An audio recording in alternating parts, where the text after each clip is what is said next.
चलो बच्चों, mental math कक्षा 10 का कर लेते हैं। मैं हूं हरी सर और आप सभी बच्चे देख रहे हैं आपका अपना YouTube channel maths with Hari sir, special Hindi medium के बच्चों के लिए। जैसा कि आप अपनी स्क्रीन पर देख रहे हैं मेंटल मैथ कक्षा 10, यहाँ पर हम अगला भाग करने वाले हैं। और एक बहुत महत्वपूर्ण बात मैं बताता हूँ, आपको किसी भी टीचर से डरने की ज़रूरत नहीं है। चाहे वो प्रिंसिपल हो या टीचर हो, किसी से भी डरने की ज़रूरत नहीं है। उनसे आप दिल खोलकर बात कीजिए और दिल खोलकर क्वेश्चन को, प्रश्न को पूछिए, तो वो ज़रूर बताएंगे। लेकिन हाँ, कोई अगर टटपुंजिया टाइप का अध्यापक होगा, टीचर होगा, तो वो ज़रूर आपको धमका देगा। ठीक है, तो लेकिन डरने की बिल्कुल भी जरूरत नहीं है। आइए करना शुरू करते हैं। यहाँ पर आप देखो, बहुत ही आसान है। द्विघात समीकरण हमें बनाना है और द्विघात समीकरण होता है ax की घात 2 जमा यहाँ पर bx और जमा c। ये द्विघात समीकरण होता है, तो हमें यही बनाना है। और मूल दिए हुए हैं, तो मूलों का योगफल पहले हम ज्ञात कर लेते हैं। मूलों का योगफल इसी से हम बनाएंगे। मूलों का योगफल ये पहला मूल 5 जमा वर्गमूल 3 और जमा योगफल है तो जमा का निशान 5 घटा वर्गमूल 3। अब यहाँ पे देखो, ये घटा, ये जमा, घटा जमा घटा, 5 और 5 10, तो ये हो गया। और मूलों का योगफल क्या होता है? घटा b बटे a होता है। यानी कि b की जो वैल्यू आएगी वो 10 आ गई, और घटा b है तो ये घटा 10 माना जाएगा। ठीक है ना? यानी मैं यहाँ पर लिख लेता हूँ घटा 10 इस तरीके से। अब मूलों का गुणनफल ये भी निकाल लेते हैं। मूलों का गुणनफल,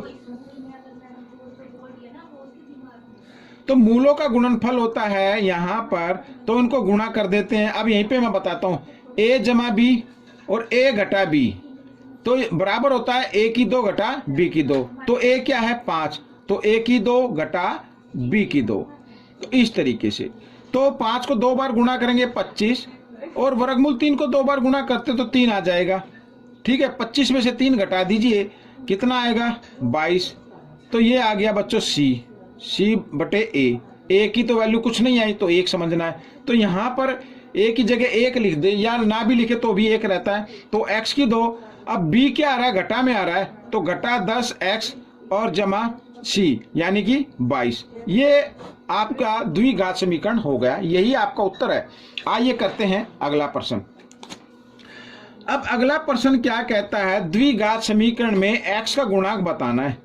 x का गुणांक, अब द्विघात समीकरण होता है ax की घात 2 जमा bx जमा c, और x का गुणांक बताना, तो ये x रहा, तो यहाँ पर ये बताना है। और ये आएगा, आपको पूरा करने की जरूरत नहीं है, ये आता है जो मूलों के योग से।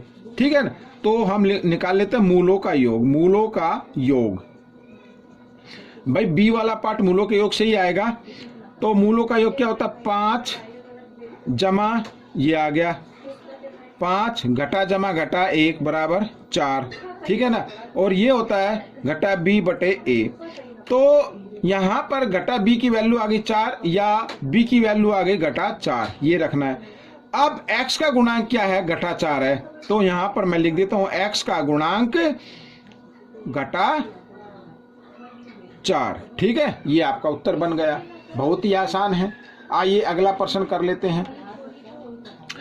अब अगला प्रश्न क्या कहता है? द्विघात समीकरणों, यहाँ पर 2 समीकरण दिए हुए हैं, एक और ये दूसरा, का उभयनिष्ठ मूल x बराबर 1 हो तो a b का मान ज्ञात कीजिए। अब दोनों का मूल एक ही है, यानी कि आपको क्या करना है? x की जगह आपको 1 रख देना है। अब हमारे पास ये एक समीकरण है, ax की घात 2 ओ ax जमा 3 बराबर 0। तो x की जगह 1 रखेंगे तो 1 की तो कोई वैल्यू होती नहीं। ठीक है ना? अगर आगे कोई यहाँ पर ये जो गुणांक में a लिखा है, यहाँ पर कोई डिजिट होता तो वैल्यू होती, लेकिन यहाँ पर आपको क्या करना है? x की जगह 1 रखना है, तो 1 को 2 बार गुणा करेंगे तो 1 ही आएगा। और 1 आप लिख सकते हैं या नहीं भी लिख सकते हैं। 1 को 1 से यानी 1 से गुणा करेंगे तो 1 ही a आ जाएगा, हम ये ऐसे लिख लेते हैं। ठीक है ना? और यहाँ भी a आ जाएगा। भाई x की जगह 1 रखेंगे तो a को 1 से गुणा करेंगे तो 1 आएगा, जमा 3 बराबर 0, ये आ गया। और 1 और 1 कितना हो गया? 2a जमा 3, अब यहाँ पर बराबर 0, a का मान निकाल लीजिए, a बराबर जमा 3 इधर आकर घटा 3 और 2 गुणा के रूप में है, इधर आकर ये भाग के रूप में आ जाएगा। तो a का तो इसमें वैल्यू निकल गई। अब b की भी वैल्यू निकालनी है दूसरे समीकरण में। तो यहाँ पर x की जगह क्या रखना है 1, तो 1 की घात 2 है तो 1 को 2 बार गुणा करेंगे 1 ही आएगा, यहाँ भी 1 और जमा b बराबर 0, तो 1 और 1 2 जमा b बराबर 0 आ गया। तो b बराबर 2 जमा का इधर आकर ये घटा 2 हो जाएगा। ठीक है, ये आ गया। अब आपको निकालना है ए बी का मान, और ए बी का मान कैसे निकालना है, क्योंकि ए बी गुणा के रूप में है तो इसके मानों को आपको गुणा के रूप में लिख देना है इस तरीके से, घटा से घटा का निशान 2 से 2, तो ए बी का मान आ गया बच्चों 3। ठीक है, ये आपका प्रश्न हल हो गया। अब करते हैं 14वां प्रश्न, बहुत ही आसान है। अब देखो 14वें प्रश्न में यदि ये समीकरण दिया हुआ कि मूलों का योग 0 हो तो गामा का मान बताइए, गामा। ठीक है, आइए करना शुरू करते हैं। x की घात 2 घटा x बराबर, यहाँ पर ये गामा बना दिया मैंने, और 2x घटा 1, यही तो है। अब आपको क्या करना है, इस इक्वेशन को, इस समीकरण को बराबर के निशान से इधर लेके आना है। ले आते हैं। अब इधर के इसके सामने तो को जमा का निशान है, इधर आकर ये घटा का हो जाएगा इस तरीके से। ठीक है, ब्रैकेट यूं का यूं रहेगा, बराबर 0 रख देते हैं। ठीक है ना।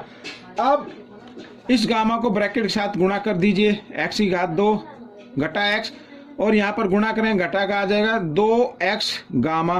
ठीक है, और घटा घटा जमा ये आ गया, बराबर 0।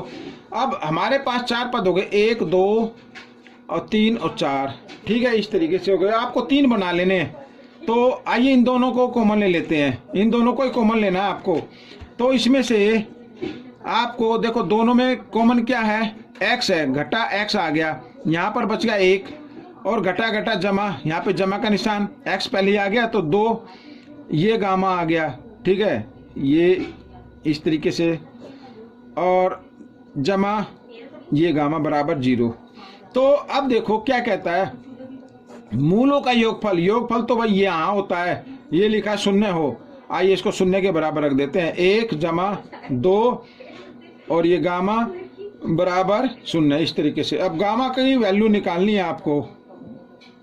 ठीक है, तो जमा 1 है, इधर आकर घटा 1 हो गया, 2 गुणा के रूप में, इधर 2 गुणा के रूप में, इधर आकर ये भाग के रूप में आ गया, तो ये आपका उत्तर आ गया। ठीक है, इस तरीके से। आइए करते हैं आखिरी प्रश्न, बहुत ही आसान।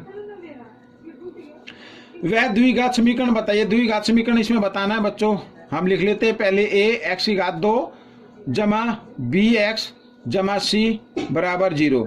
अब देखो क्या कहता है, जिसका एक मूल 2 हो तथा मूलों का योगफल 0 हो।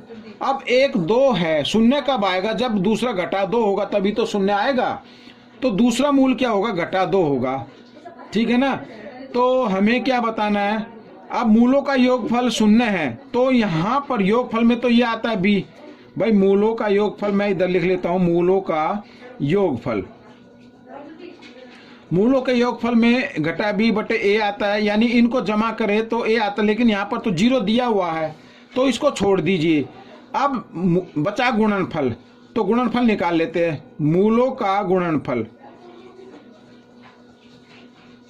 मूलों का गुणनफल या क्या होगा c बटे a, और ये आएगा।